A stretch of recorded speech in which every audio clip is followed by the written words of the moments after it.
Poverty is the state of not having enough material possessions or income for a person's basic needs.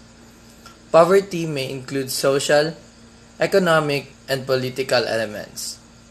Absolute poverty is the complete lack of the means necessary to meet basic personal needs such as food, clothing, and shelter.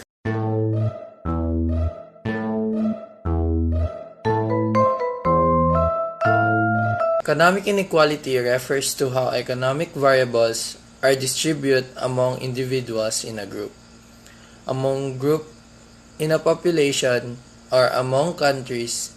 Development theory has largely been concerned with inequalities in standards of living, such as inequalities in income or wealth, education, health, and nutrition.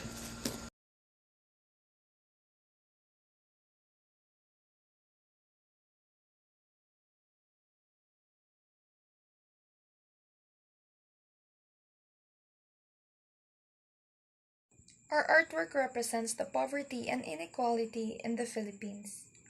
Poverty doesn't just make it difficult for families to survive. It can also have much wider economic impact. In the Philippines, where more than a quarter of the country's population of 92.3 million lives below the poverty line, economic and social inequality is a major problem. The Philippines has one of the highest rates of income inequality in the world, and unless action is taken, the gap will continue to widen. Why is it that a lot of Filipinos are experiencing poverty? Well, poverty can strike during an unexpected crisis, a serious health problem, job loss, or divorce. This crisis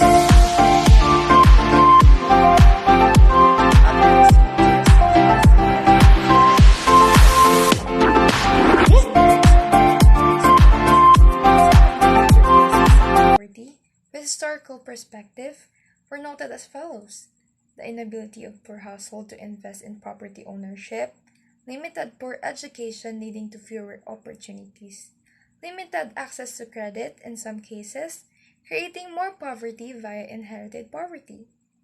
Why inequality is happening? The reason is simple. People who hold wealth have the resource to invest or leverage the accumulation of wealth, which creates new wealth. The process of wealth concentration arguably makes economic inequality a vicious cycle. I think that we cannot really stop these problems, but there are ways how we can reduce poverty and inequality. First is increase the minimum wage. Second, expand the earned income tax. Third, build assets for working families. Fourth, invest in education. Fifth, make the tax code more progressive. And lastly, end residential segregation. Thank you for listening.